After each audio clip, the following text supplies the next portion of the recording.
Hi my dear students, मैं आपका Ravi sir और हम आप सभी का अपने Ravi institute chemistry and biology channel पर स्वागत किया करते हैं। तो बच्चों, आज देखिए हमने क्या किया है, जो 10th की केमिस्ट्री का जो चैप्टर चल रहा है धातु एवं अधातु, उसका आज हम आपको अगला पार्ट बताने जा रहे हैं। तो आई होप आप लोग सब बढ़िया होंगे, खुश होंगे और इसके पहले वाले पार्ट आप लोग देख लिए होंगे। तो आज हम यहाँ पे बात किया करते हैं भैया। सबसे पहले कल के लेक्चर जो था उसमें मैंने आपको बताया था कि खनिज क्या हुआ करता है और खनिज के प्रमुख अयस्क क्या हुआ करते हैं, इसकी भी बात हमने आपको बता दिया था। तो जिसमें मैंने बताया था कॉपर का प्रमुख अयस्क जैसे कॉपर पायराइट हुआ करता है, कॉपर ऑक्साइड होता है, कॉपर ग्लांस होता है, और एल्युमिनियम का प्रमुख अयस्क एल्युमिना होता है या बॉक्साइड होता है जिसको कहते हो। जिंक का कोरंडम होता है, जिंक का होता है जिंक ब्लेंडी जिंकाइट होता है, और लेड का गैलेना हुआ करता है पीबीएस जिसको कहते हो। मरकरी का सिनेबार हुआ करता है, आयरन का हेमेटाइट मैग्नेटाइट होता है। मैंने कहा था आप इसको पूरा तैयार कर डालिएगा। तो अब मैंने बताया था जब खनिज पृथ्वी के अंदर से निकाल लिया जाता है और उसके बाद कम लागत एवं सरलता पूर्वक से आपको अयस्क निकाल लिया जाता है, तो ऐसा तो है नहीं कि डायरेक्ट आपको अयस्क एकदम प्योर मिल गया है। अब उस अयस्क में भी क्या हुआ करता है, अशुद्धियां होती हैं। तो उसको दूर करने, अब उसमें क्या होती हैं, कंकड़ पत्थर मिट्टी, यही सब अशुद्धियां पाई जाती हैं। तो इन सभी अशुद्धियों को दूर करने के लिए ही हम अयस्क का क्या किया करते हैं, सांद्रण करते हैं। तो सबसे पहली चीज तो यह पूछा जाता है, आपसे ध्यान दीजिएगा कि अयस्क का सांद्रण क्यों किया जाता है। यही एक क्वेश्चन आपसे पूछा जाता है कि अयस्क का सांद्रण क्यों किया जाता है। तो आपको जवाब यही देना है कि अयस्क का सांद्रण इसलिए किया जाता है क्योंकि अयस्क में उपस्थित विभिन्न प्रकार की अशुद्धियां जैसे कंकड़ पत्थर मिट्टी बालू, इन सबको दूर करने के लिए ही अयस्क का क्या करना होता है, सांद्रण करना आवश्यक होता है। और एक बहुत अच्छा सा एक शब्द दिया गया है, जैसे मैंने बता दिया कि जो अयस्क में पाई जाने वाली अशुद्धियां होती हैं इनको एक नाम दिया गया है, और वो नाम क्या होता है, अधात्री या गैंग के नाम से उसको जानते हैं। किसके नाम जानते हैं, अधात्री या गैंग। कभी कभी कुछ लोग होता है जैसे नहीं कि जैसे होते गैंग बना करके रहते हैं, तो वही जितने उसमें इम्प्योरिटीज होती हैं, अशुद्धियां होती हैं, उसी को अधात्री या गैंग के नाम से जाना किया करती हैं। अगर कोई पूछे आपसे अधात्री गैंग मैट्रिक्स भी क्या होता है, तो आप ऐसे भी कह सकते हो, वो अयस्क के टर्म में, अयस्क में पाई जाने वाली जो विभिन्न प्रकार की कंकड़ पत्थर बालू मिट्टी जैसी अशुद्धियां होती हैं, इसी को अधात्री या गैंग कहते हैं। दो चीजें कंफर्म करिएगा, अयस्क में उपस्थित बालू कंकड़ पत्थर मिट्टियों को दूर करने के लिए ही अयस्क का क्या करना जाता है, सांद्रण किया जाता है। और फिर मैंने बताया गैंग क्या होता है, अधात्री क्या होता है, तो अयस्क में उपस्थित विभिन्न प्रकार की अशुद्धियों को ही अधात्री या गैंग कहते हैं। और अयस्क का जो अयस्क जैसे विभिन्न प्रकार के हुआ करते हैं, तो उसको उसी हिसाब से उनको शुद्ध करने की या सांद्रण करने की कई विधियां भी हैं, जिसमें सबसे पहली विधि है फेन प्लावन विधि, फिर चुंबकीय पृथक्करण विधि, फिर गुरुत्वीय पृथक्करण विधि, और फिर एक होती है आपकी लीचिंग मेथड या रासायनिक विधि है वो। तो ये 4 विधियां हैं। कौन कौन सी, फेन प्लावन विधि, चुंबकीय पृथक्करण विधि, गुरुत्वीय पृथक्करण विधि और लीचिंग या रासायनिक विधि जान लीजिएगा। तो ये 4 विधियां होती हैं जिससे फिर अयस्क का सांद्रण करते हैं। और जब सांद्रण हो जाता है तो ऐसा नहीं है कि फिर दूर हो गया, फिर निष्कर्षण होता है। अब एक दूसरे से रिलेटिव है, समझते चलेंगे तभी बातें पूरी एकदम क्लियर आएंगी। सांद्रण में भी जो हो जाता है तो निष्कर्षण जब किया जाता है तो उसमें भी आपका निस्तापन भर्जन प्रगलन और फिर विद्युत अपघटनी किया जाता है, तब कहीं जाकर के प्योर आपको क्या मिला किया करता है, आपको अयस्क को धातु मिला किया करती है। तो हम यहाँ पे जो बताने वाले हैं आज के रेफरेंस में, वो आपको हम सबसे पहले ये बताएंगे राजू कि क्या होता है अधात्री या गैंग, पहले हम यही जानेंगे। तो पहले इसको ध्यान दीजिए, अधात्री या गैंग। चलिए, अभी जैसे मैंने बताया अयस्क में पाई जाने वाली या उपस्थित, अयस्क में पाई जाने वाली विभिन्न प्रकार की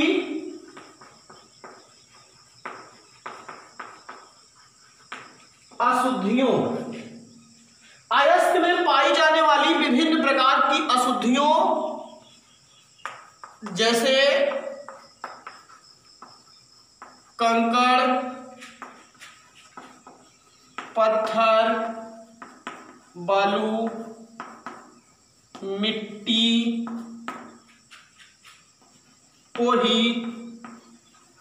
को अधात्री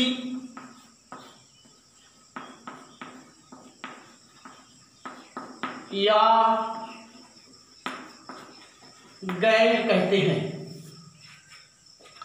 अयस्क में पाई जाने वाली विभिन्न प्रकार की अशुद्धियों जैसे कंकड़, पत्थर, बालू, मिट्टी, जो ये आपकी हुआ करती हैं, जो विभिन्न प्रकार की अशुद्धियों जैसे कंकड़, पत्थर, बालू, मिट्टी को ही हम लोग क्या कहा किया करते हैं, अधात्री या किसके नाम जाना करते हैं, गैंग के नाम से जाना करते हैं।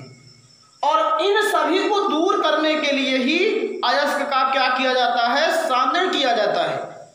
तो अगर आपसे पूछा जाए कि अयस्क का सांद्रण क्या है, तो अयस्क में पाई जाने वाली विभिन्न प्रकार की अशुद्धियों जैसे बालू, कंकड़, पत्थर, मिट्टी आदि को दूर करने के लिए ही अयस्क का क्या किया जाता है, सांद्रण किया जाता है। अयस्क का क्या किया जाता है, सांद्रण किया जाता है। और जो अयस्क के सांद्रण की विधियां हुआ करती हैं उसमें मैंने बताया क्या, पहली कौन सी विधि है, फेन प्लावन विधि, दूसरी कौन सी है, चुंबकीय पृथक्करण विधि, तीसरी कौन सी है आपकी बताइए जल्दी से हमें, तीसरी है आपकी गुरुत्वीय पृथक्करण विधि, चौथी होती है लीचिंग या केमिकल मेथड्स। तो आप एकदम बढ़िया से समझें, अच्छी तरीके से आपको पूरी बातें समझ में आएंगी। और मैं आपको बार बार कह रहा हूँ कि ये चैप्टर इंटरमीडिएट में भी है तो वहाँ भी आपको पढ़ना रहेगा, तो बेसिक कॉन्सेप्ट यहाँ से ले लीजिए, तो आप वहाँ पे तो डांस करेंगे ही।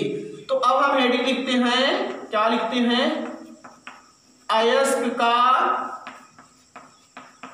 सांद्रण।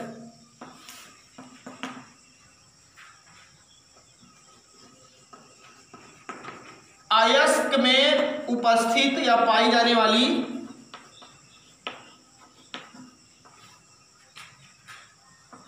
विभिन्न प्रकार की, एकदम वही पूरी लाइन ऊपर वाली है, चाहे लिख दें यही, अधात्री को दूर करने के लिए, एकदम सरल।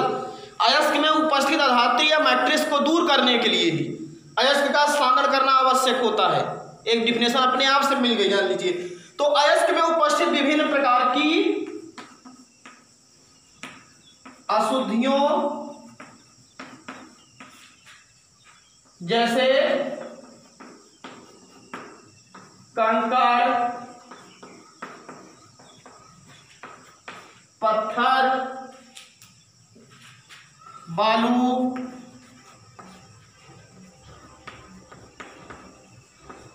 आदि को दूर करने के लिए ही अयस्क का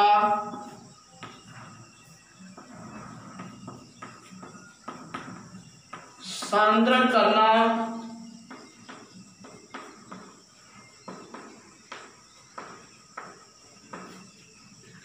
आवश्यक होता है।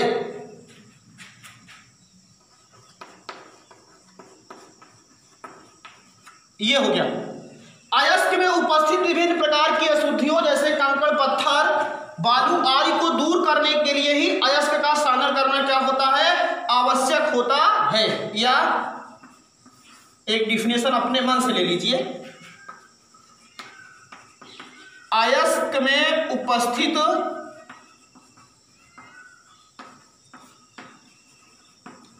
अधात्री, ये मास्टर की डिफिनेशन है, गैंग को दूर करना ही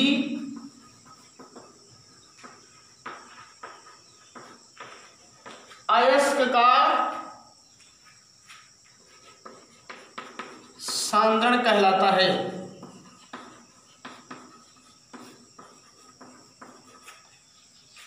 तो अयस्क में उपस्थित अधात्री या गैंग को दूर करना ही क्या कहलाता है, अयस्क का सांद्रण कहलाता तो इस तरीके से यहाँ पे ये टॉपिक समझ में आना लगेंगे। और जो बच्चे अभी मैं देख रहा हूँ ये सोच रहे हैं कि यार अभी बहुत टाइम है, आप सोचिए अभी केमिस्ट्री पढ़ रहे हो, आप केमिस्ट्री का वो भी तीसरा लेसन पढ़ रहे हो, अभी पूरी बायोलॉजी आपको तैयार करनी है, पूरी फिजिक्स आपको तैयार करनी है।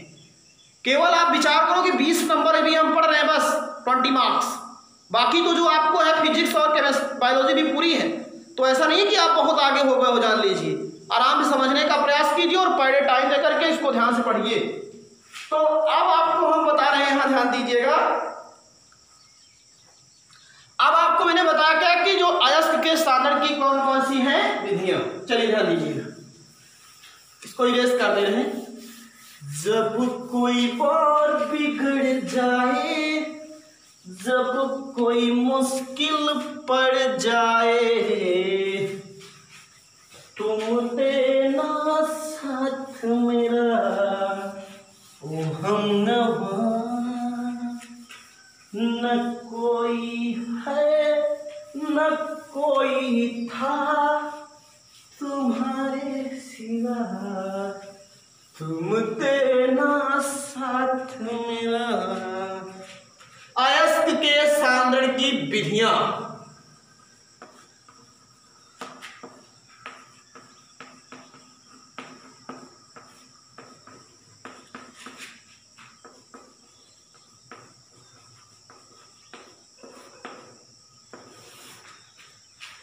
अयस्क की जो सांद्रण की प्रमुख विधियां हैं वो निम्न हैं। तो यहां पे तो आपको लिखना ही चाहिए, लिख लीजिएगा। अयस्क के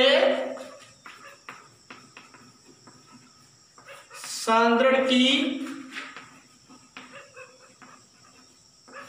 प्रमुख विधियां निम्न है। नंबर 1 फेन प्लावन या फेन को नाम और है झाग प्लवन विधि। दूसरी है चुंबकीय मैग्नेटिक सप्रेशन मेथड, चुंबकीय पृथक्करण विधि। तीसरी होती है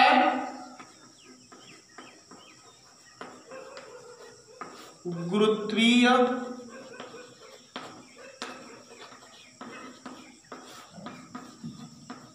पृथक्करण विधि। चौथी होती है लीचिंग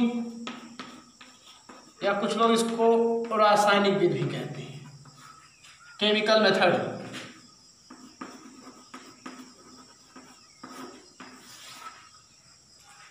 तो फेन प्लावन या झाग प्लवन विधि, चुंबकीय पृथक्करण विधि, दूसरी है गुरुत्वीय, तीसरी है गुरुत्वीय पृथक्करण विधि, फिर लीचिंग या रासायनिक विधि। ये जितनी भी आपकी विधियां हैं ये किसके हैं? अयस्क के सांद्रण की विधियां। और अब हम इसमें सबसे पहले क्या पढ़ेंगे? फेन प्लावन या झाग प्लवन विधि। और यही आपके यहाँ सबसे ज्यादा इंपॉर्टेंट भी है, ये आपको बता दे रहा हूं, यही सबसे ज्यादा इंपॉर्टेंट है। ये हमारा कर्तव्य है कि सबको आपको बताएं कितनी विधियां होती हैं, लेकिन हमारा एक कर्तव्य ये भी है कि वो आपको वही दें जो आपके लिए जरूरी भी है। ये भी आप जान लीजिएगा, तभी आप सक्सेस होंगे। तो आपको हम बताने का तो सब बता रहे हैं, थोड़ी थोड़ी सब बारे में बता रहे हैं, लेकिन डिटेल आपको इसके बारे में देंगे। ओके, तो अब चलिए ध्यान दीजिए, क्योंकि अगर आपको एक टॉपिक पे हम ज्यादा जोर दे देंगे तो जो अगले टॉपिक होते हैं उस पर आप ध्यान नहीं दे पाते हो। तो ये सब विधियां आप उतार लेंगे। अब हम बात करेंगे सबसे पहले फेन प्लावन विधि की। कहीं ना कहीं इस मेथड को अगर आप छोटी वगैरह क्लास में 6-7 में देखे होंगे तो आपको पढ़ने को मिला होगा। आपको हम बता रहे हैं इस विधि के बारे में, थोड़ा आप लोग इस विधि को समझने का प्रयास कीजिएगा। फेन प्लावन विधि नंबर 1 मोस्ट इंपॉर्टेंट यही है आपके लिए। फेन प्लावन विधि, झाग प्लवन विधि, floating methods, they are important methods. चलिए सुनिए एकदम बढ़िया सा ध्यान लगा करके। तो आपको मैं बता रहा हूं, सुनिए हमारी बात को, कि सबसे पहली चीज इस विधि द्वारा सल्फाइड अयस्कों का सांद्रण किया जाता है। अब यही पूछा ही गया है, मैं बता तो रहा हूं, ये टेट का क्वेश्चन था कि फ्लेन प्लावन विधि द्वारा किसका, आप कहने का मतलब वो सांद्रण किया जाता है। वहां पे फ्लोटिंग मेथड करके दिया था, इंग्लिश में जान लीजिए। तो अगर जो बच्चे समझदार हैं, अब आप सोच लीजिए हाई स्कूल लेवल का क्वेश्चन टेट में पूछा गया था, वो भी साइंस का, तो जो समझ नहीं पाए होंगे वो डांस किए होंगे ऐसी तरीके से, जान लीजिए। तो आपको मैंने बताया क्या कि इस विधि द्वारा क्या किया जाता है राजू, सल्फाइड मतलब जैसे copper sulphide, copper pyrite, galena, zinc का आपका जो होता है जिंक सल्फाइड, जितने भी सल्फाइड अयस्क हैं उनका अगर सांद्रण किया जाता है तो वो किस विधि द्वारा किया जाता है, इसलिए तो बता रहा हूं सबकी अलग अलग कैटेगरीज है। वो कौन सा है, फेन प्लावन विधि होती है। इस विधि में होता क्या है, मेरी बात को अगर आप समझना चाहेंगे तो ऐसे समझ सकते हैं। देखिए ऐसे एक क्या हुआ करता है इस विधि में, एक ऐसे टैंक होता है, ये देखिए इस तरीके से, ये आपका ऐसे एक टैंक होता है, समझने का प्रयास कीजिएगा, बस तो चित्र तो बनेगा भाई, जान लीजिए डायग्राम तो आपको बनाना पड़ेगा। एक ऐसे क्या हुआ करता है, इसमें पात्र होता है, इस पात्र में क्या किया जाता है, एक ऐसे लकड़ी का क्या हुआ करता है, छिद्रयुक्त उपकरण लगाया जाता है। ये देखिए बढ़िया सा आपके पास, इसको बनाने का प्रयास करेंगे।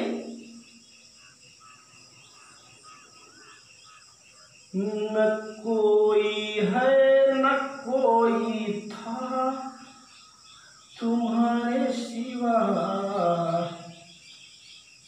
तुम देना साथ मेरा वो हमनवा, जब कोई बात बिगड़ जाए, जब कोई मुश्किल पड़ जाए, तुम देना। देखिए इसे लकड़ी का स्तंभ लगा दिया जाएगा इसमें। और अब क्या किया जाता है, ध्यान दीजिए, ये तो हो गया आपका टैंक, नाम करना अच्छा है, और ये एक लकड़ी का स्तंभ है, लकड़ी का उपकरण कर दीजिएगा बस, पात्र है।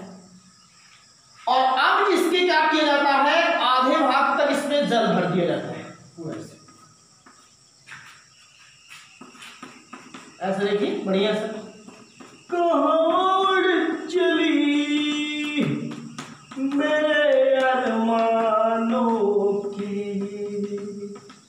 पंख लगा के, ये जल, अब समझ में आया। एक टैंक लिया जाता है, उस टैंक में क्या किया जाता है, आधे भाग तक जल भर दिया गया, और जल भरने के बाद क्या किया जाता है, अयस्क को एकदम बारीक पीस लिया जाता है। और जो अयस्क होता है, जब उसको एकदम बारीक पीस लिया जाएगा तो बारीक पिसे हुए अयस्क को, सुनिए मेरी बात को, बारीक पिसे हुए अयस्क को क्या किया जाता है, इसी में चीड़ या तारपीन जिसको कहते हो का तेल या एथिल जैंथेट, अब एकदम कंफर्म हो जाएगा, इसी में मिला देते हैं। बारीक पिसा हुआ अयस्क मिला रहे हैं, आप भी बढ़िया से मिलाएंगे। बारीक पिसा हुआ अयस्क, बारीक पिसा हुआ अयस्क, ये देखिए ना। और प्लस एक चीज और होता है, क्या होता है, चीड़ का तेल, सब लोग देखे होंगे पेंट करते समय पाया जाता है, या एथिल जैंथेट, एक केमिकल है जैंथेट। पूरी बात एकदम कंफर्म हुई। इस विधि का नाम क्या होगा, फेन प्लावन विधि। पूरा मेथड समझा दूंगा तब एकदम भागिएगा हमसे। इस विधि में क्या किया जाता है, एक टैंक लिया जाता है, उसके आधे भाग तक पानी भर दिया जाता है, और फिर उसी में क्या किया जाता है, बारीक पिसा हुआ अयस्क, और जिसमें चीड़ का तेल या एथिल जैंथेट मिला करके डाल दिया जाता है। इतना समझ में आया। एक आपका टैंक, उसके आधे भाग तक पानी और उसी में बारीक पिसा हुआ अयस्क प्लस चीड़ का तेल या एथिल जैंथेट को मिला दिया जाता है। और अब इसी में हम क्या करते हैं, एक लकड़ी का उपकरण होता है और उसी लकड़ी के उपकरण के द्वारा, अभी एकदम देहाती उदाहरण बता दूंगा, एकदम समझ पा जाओगे। वायु की क्या करते हैं, इसमें तीव्र धारा प्रवाहित करते हैं, मतलब इसके द्वारा इसमें हवा का फव्वारा एकदम कहने का मतलब भेजेंगे अंदर, और जब भेजेंगे तो इसी में पानी है, बारीक पिसा हुआ अयस्क है, तेल भी है, और जिसके कारण क्या हुआ करता है, वो सब आपस में अभिक्रिया करते हैं और ऐसे ऊपर आप देखिए फेन इकट्ठा होने लगता है। क्या इकट्ठा होने लगता है, फेन ऐसे ऊपर इकट्ठा होने लगेगा, देखिए ऐसे ऐसे, और जब बहुत ज्यादा आप एयर प्रोवाइड करेंगे तो ये ऐसे नीचे गिरने भी लगेगा, जान लीजिएगा, ऐसे इस तरीके से ऐसे आने लगेगा नीचे, इस तरफ से ऐसे देखिए, ऐसे आएगा, ऐसे ऐसे ऐसे ऐसे ऐसे गिरने लगेगा। और हम यहाँ लगा करके छोटी सी ट्रॉली में सब इसी में भर लें। ये देखिए, जब हम यहां से वायु की तीव्र धारा इसमें प्रवाहित किया करते हैं तो देखते क्या है कि फेन जो होता है, जो झाग होता है, वो ऊपर एकत्र होने लगता है और उसी झाग में क्या होता है, शुद्ध पदार्थ होता है, और जो अशुद्धियां होती हैं ये आपका क्या होता है, शुद्ध पदार्थ या शुद्ध अयस्क पदार्थ कह दीजिए, अच्छा लगेगा। और जितनी भी अशुद्धियां होती हैं उस अयस्क में, वो नीचे जा करके पात्र में क्या हो जाती हैं, बैठ जाती हैं। ये आपकी क्या है, इम्प्योरिटीज है, अशुद्धियां, और इसमें झाग इकट्ठा होता है, इसीलिए इस विधि को क्या कहते हैं, झाग प्लवन विधि के नाम से क्या करते हैं, जानते हैं। अब मैं एक उदाहरण आपको बताता हूं। आप घर पे जब आपको कपड़ा साफ करना होता है, आप क्या लेते हो, बाल्टी, उसमें क्या भरे, पानी, क्या डाले, डिटर्जेंट्स, इतना काम तो हो गया, बीकर, पानी, डिटर्जेंट्स। अब डिटर्जेंट्स में सब कुछ है, जान लीजिए, और उसके बाद फिर आप हाथ को सही किए और ले करके ऐसे ऐसे खलबलाना शुरू किए पानी, देखिए एकदम झाग ऊपर इकट्ठा होने लगती है। तो ऐसे ही एकदम ऊपर इकट्ठा होने लगेगा झाग, और फिर उस झाग को हम बढ़िया सा इसको एकत्र कर लेंगे, उसी में शुद्ध पदार्थ होता है। और फिर आप कभी देखिए तो अगर जब उसमें कपड़ा साफ कर देते हो तो पूरा झाग गायब हो जाता है और नीचे उसकी अशुद्धियां एकत्र रहती है। इससे बढ़िया उदाहरण झाग प्लवन का कहीं नहीं होता है, एकदम विधिवत तरीके से समझ में आ गया। हवा का काम यही होता है कि वो तेल को और पानी को और अयस्क को मिलाए और जो शुद्ध पदार्थ है उसको बाहर करे, और जो अशुद्धियां होती हैं वो टैंक के नीचे क्या हो जाती हैं, एकत्र हो जाती हैं। पूरी विधि है। अब आप थोड़ा इसके अंतर्गत आइए, थोड़ा लिखिए तो ज्यादा अच्छा आपको समझ में आएगा, एकदम कंटा समझिए। इस विधि द्वारा जो सबसे इंपॉर्टेंट बातें हैं, सल्फाइड, ये अंडरलाइन चीज है, अयस्कों। अब जब सल्फाइड अयस्कों की बात कर रहा है तो जैसे CuFe, आप डायग्राम को बीच में बनाया करें, ऊपर थोड़ा मैटर लिख करके नीचे, और डायग्राम को बीच में बनाया करें, ये हमेशा याद रखिएगा। CuFe ES2, फिर Cu2S, PbS, ये सब सल्फाइड अयस्क है, देख लीजिए। इस भी द्वारा सल्फाइड अयस्क को CuFeS2, Cu2S, PbS और फिर क्या ZnAs, ये सब सल्फाइड अयस्क हैं। FeS2, ये सब कैसे अयस्क हैं, सल्फाइड अयस्क हैं। अयस्कों का सांद्रण किया जाता है, ये मोस्ट इंपॉर्टेंट टॉपिक, यहीं से एक नंबर बहुविकल्पी का बन जाता है। इस भी द्वारा सल्फाइड अयस्क को CuFeS2, आपका Cu2S, PbS, ZnS, FeS2 का सांद्रण किया जाता है, ये इसका मतलब हुआ। अब देखिए इसमें हम आपको बता रहे हैं इसके अंतर्गत विधि क्या किया जाता है, इसमें क्रिया विधि क्या है, इसकी मेथड क्या क्या किया जाता है। तो अब आपको बता रहा हूं, ध्यान दीजिए। इस विधि में एक टैंक के आधे भाग तक क्या भर लेते हैं, जल को भरकर उसमें कामा कर लीजिए, चाहे क्या पिसा हुआ अयस्क और एवं चीड़ का तेल, समझ में आया? चीड़ का तेल या एथिल जैंथेट, एथिल जैंथेट भरकर उसमें पिसा हुआ अयस्क एवं चीड़ का तेल या एथिल जैंथेट मिला दिया जाता है। कितना अच्छा है कंट्रास्ट, मिला दिया जाता है। अब क्या करेंगे? इसके बाद इसमें एक लकड़ी के उपकरण की सहायता से वायु की तीव्र धारा प्रवाहित करते हैं, और जैसे ही धारा प्रवाहित करोगे देखोगे कि शुद्ध पदार्थ झाग के रूप में ऊपर एकत्र हो जाता है और अशुद्धियां कहाँ? पात्र के नीचे टैंक के पैदी में बैठ जाती हैं। इसके बाद लकड़ी के उपकरण की सहायता से पात्र में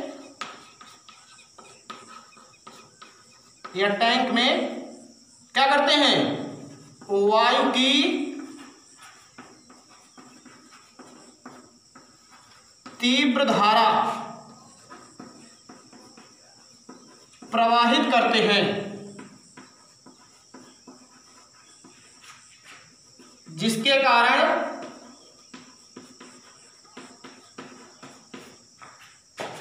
शुद्ध पदार्थ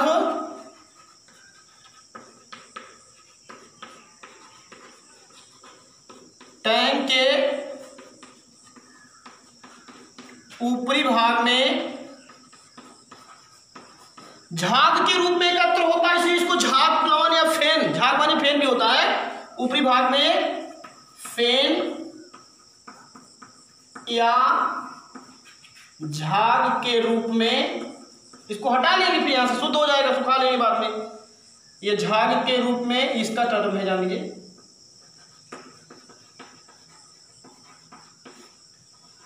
एकत्र हो जाता है, एकत्र हो जाता हो जाता है और अशुद्धियां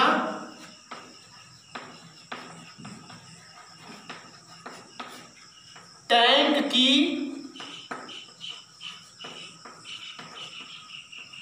पेदी में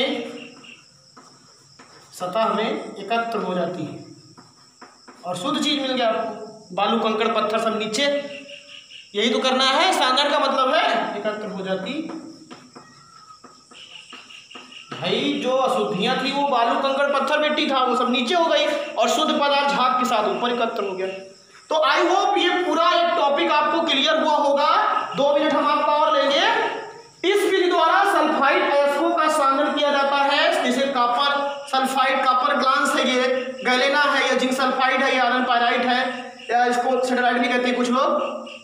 अब उसके बाद FeS2 बस केवल जानिए। और विधि में क्या करते हैं कि ये बताया मैंने क्या कि इस विधि में टैंक लिया जाएगा, टैंक में सबसे पहले आधे भाग तक पानी भर देंगे और पानी भरने के बाद इसी टैंक में बारीक पिसा हुआ अयस्क, चीड़ का तेल या एथिल जैंथेट ये भी मिला सकते हैं जो एप्लीकेबल हो। और मिलाने के बाद क्या करते हैं, लकड़ी के उपकरण से इसमें तीव्र धारा प्रवाहित करते हैं, और जैसे तीव्र धारा प्रवाहित करोगे तो आपका शुद्ध पदार्थ पात्र के ऊपरी भाग में झाग के रूप में एकत्र हो जाएगा। किसके रूप में क्या हो जाएगा? झाग या फेन के रूप में एकत्र हो जाएगा। और जो अशुद्धियां होती हैं वो नीचे क्या हो जाती हैं? पेड़ी के नीचे क्या हो जाती हैं? आपकी बैठ जाया किया करती हैं। तो इस तरीके से आपको मैंने कौन सी विधि बता दिया? फेन प्लावन विधि, फ्लोटिंग मेथड। और इसका आपको क्या करना है, पहले आप कुछ टर्म ऊपर लिख लीजिएगा, उसके बाद डायग्राम बढ़िया से बनाइएगा, खूब साफ पेंसिल से इसको बनाइए बढ़िया से डायग्राम, और उसके बाद आधा मैटर नीचे लिख दीजिएगा। तो इतना आप काम कीजिए और तब तक आप लोग मस्त रहिए, खुश रहिए। और मैं बार बार आपसे कहता हूं कि आप लोग अभी अपने समय की उपयोगिता को ध्यान दीजिए और कम से कम लेक्चर को 2 बार सुनिए और उसके बाद तब नोट्स बनाइए, तब आप कभी भी भूलोगे नहीं। ये चीज आप दिमाग में रखिए और विधिवत विधिवत तरीके से पढ़िए। और बढ़िया लग रहा है तो आप कमेंट करें, और अच्छा लगेगा, हमें भी खूब अच्छा लगता है कि बच्चे हमारे कमेंट किया करते हैं। थैंक यू, धन्यवाद।